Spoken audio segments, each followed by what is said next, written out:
बिस्मिल्लाहिर्रहमानिर्रहीम। Tiger truth, शेर के दांतों की तरह तेज़ वाला एलोवेरा। टाइगर ट्रूथ शायद इसी वजह से नाम है। इसके अलावा इसे जेमन जो है, जेमन एलो भी कहते हैं, एलो सक्रोसा भी कहते हैं, और स्कोट्रा। ऐसा ऐसा पौधा जो मतलब हट के है ना, दुनिया में इसकी मिसाल कम ही मिले। खैर ऐसी बात नहीं है, एनीवे इसका नाम है वो मैंने आपको बता दिया। तो अब इसके बारे में ख़ास बात इस प्लांट की ये भी है कि जनाब ये एलोवेरा, जैसे हम नॉर्मल एलोवेरा खा लेते हैं, अक्सर लोग कहते हैं कि अगर घुटनों में दर्द है, तो वैसे मुझे नहीं पता, इसका कंफर्म नहीं है। बहुत से लोग कहते हैं कि इससे फ़ायदा होता है। मेरा पर्सनल इसका कोई यूज़ नहीं है। और देसी घी बनाने में भी अगर इसको एलोवेरा को डाल दें, सिंपल जो एलोवेरा है उसके पल्प डालें, तो विटामिन डी से भरपूर देसी घी बन जाता है। वटेवर बहुत सी बातें हैं एलोवेरा के बारे में, स्किन के लिए बहुत अच्छा होता है। तो उन सब बातों में इसके अंदर भी तकरीबन तमाम खसूसियात है। लेकिन ये वाला जो एलोवेरा है, एलोवेरा की ये वैरायटी सक्रोसा जो है एलोवेरा टाइगर टूथ, ये एडिबल नहीं है। अगर इसको गलती से खा भी लें तो जनाब हमें मेडिकल अटेंशन जो है वो अटेंड करनी पड़ेगी, हमें डॉक्टर को चेक कराना पड़ेगा। अच्छा, इसके दांत भी देख लें आप कितने तेज़ से है ना, और जितने तेज़ ये नज़र आ रहे हैं, और इनको इस्तेमाल करना मतलब अगर कट वगैरह हम करने लगें, कोई लीव उतारने लगें, तो ये इतने ही तेज़ है, लगते हैं तो बहुत पेनफुल होते हैं। बहरहाल अब बारी बारी इसकी बातें भी कर लेते हैं। अच्छा, ये और भी प्लांट से ना मिलता जुलता है, एलोवेरा की और किस्मों से भी कन्फ्यूजन रहती है कि ये क्या है, इसके अंदर क्या ख़ास बात है कि हमें पता चल जाएगा कि ये एलो सक्रोजा है या टाइगर ट्रूथ है। इसकी जो है ना लीव्स एक तो पल्पी होती हैं, फ्लशी होती हैं बहुत नॉर्मल एलोवेरा से, और बाकी वैरायटी से तकरीबन सभी वैरायटी से ज़्यादा मोटी होती हैं। पल्पी भी बहुत ज़्यादा होती है, सकुलेंट की ही किस्म है, और फ्लशी बहुत ज़्यादा पल्पी होती हैं। और वर्टिकल तो और भी जो एलोवेरा है काफ़ी ज़्यादा वर्टिकल, जैसे मैंने पिछले दिनों अभी वीडियो चैनल पर दी थी, एक और एलोवेरा की किस्म की, वो भी वर्टिकल वे में जा रहा था, स्टेप वाइज उसकी प्रोपिगेशन हो रही थी। स्टेप जैसे स्टेम के थ्रू अगर हम काटें, इसकी जो स्टेम है बहुत शॉर्ट होती है, हम इसकी स्टेम प्रोपिगेशन नहीं कर सकते। इसकी प्रोपिगेशन करना भी थोड़ा मुश्किल होता है। इसकी प्रोपिगेशन करने के लिए हमें बेस देखनी पड़ती है। बेस से अगर इसके ऑफसेट्स निकल रहे हैं तो ठीक है, हम उन्हें सेपरेट कर लें ब्लंट जो है नाइफ से, तो हम अलग से उसको रिपोर्ट करते हैं। या फिर हम हल्की फुल्की गुड़ाई करें, उसमें से बेबी आ रहे हैं तो वो कर लें। अदरवाइज़ इसकी स्टेम लेकर जैसे दूसरे एलोवेरा में मैंने बताया था, आर्ब्यूरियम एलोवेरा एलोवेरा में उसकी स्टेम सी होती है, वो स्टेम भी काट के हम कर सकते हैं, लेकिन इसमें ऐसा कुछ नहीं है। इसका हमें पफ्स देखना पड़ेंगे मट्टी की थोड़ी गुड़ाई करके, या फिर अल्लाह ताला की तरफ से ही इसके पफ्स नज़र आना शुरू हो जाए। अच्छा, दूसरी इसकी ख़ास बात है कि वर्टिकल तो जाता है ये भी बाकी एलोवेरा की तरह, स्टेम एक तो छोटी होती है, और दूसरा इसकी जो लीव्स है ना फ्लशी पल्पी के अलावा बिछी बिछी सी होती हैं। वर्टिकल ग्रोथ होती है, लेकिन जो लीव्स है ना इसकी, वो वर्टिकल वे में खड़ी नहीं होती, थोड़ी हॉरिजेंटल होती हैं।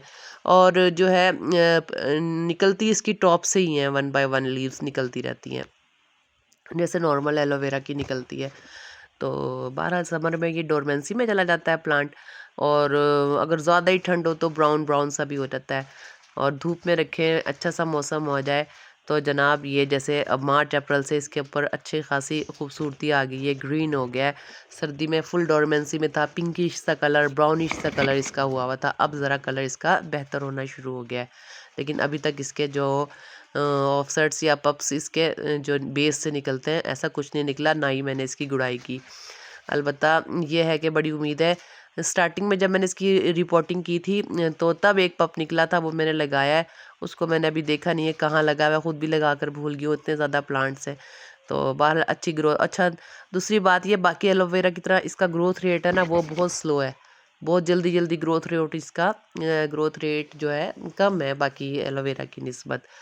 अच्छा, मैं इसकी बता रही थी रिपोर्टिंग से, फिर मैं भूल ना जाऊँ एक बात और बता दूँ, इसकी रिपोर्टिंग हमें करते रहना चाहिए। इसको रिच सॉइल पसंद है।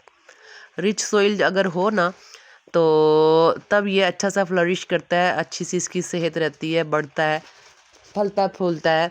यानी कि साल में एक बार इसकी मिट्टी ये चेंज कर दें अच्छी सी, फर्टिलाइज़र ना भी दें तो मिट्टी इसकी अच्छी सी रिच कर दें, चेंज कर दें, रिपोर्ट कर दें इसको, या री सॉइल सॉइल इसका मिक्स नया बना दें तो बेहतर रहता है। अदरवाइज़ चलता रहता है ऐसे भी। ये आपके पास प्लांट होगा तो आप जब उसको रख रहे होंगे आपको भी उसका अंदाज़ा होता चला जाएगा।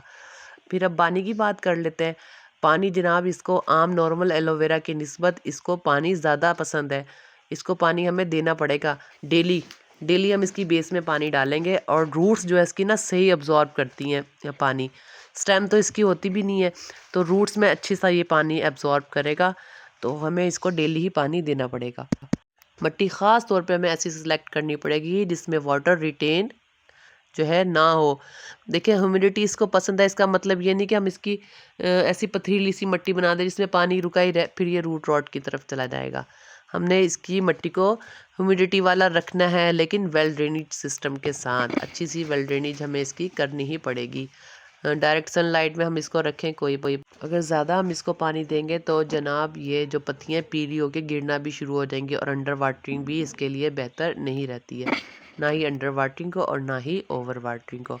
अच्छी खासी बातें मैंने इसके बारे में बता दी हैं। बाहर बहुत सारी बातें इसके बारे में बताने वाली, वीडियो छोटी रह जाएगी। वीडियो ख़त्म होने वाली है मेरी, तो ये है कि इसकी प्रूनिंग हमें ज़रूर करनी चाहिए इसकी हेल्थ के लिए। अगर प्रूनिंग ना करें तो जनाब ये पौधा बीमार भी हो जाता है, क्योंकि एक आध लीफ जो ड्राई हो रही है, क्रिस्पी हो रही है, ब्राउन हो रही है, उसको हमें निकालना है ताकि वो बाकी पीटल्स को जो है हमारी ख़राब ना करे। इसके अंदर फूल भी आते हैं। मेरे इस प्लांट में अभी तक कोई नहीं आया।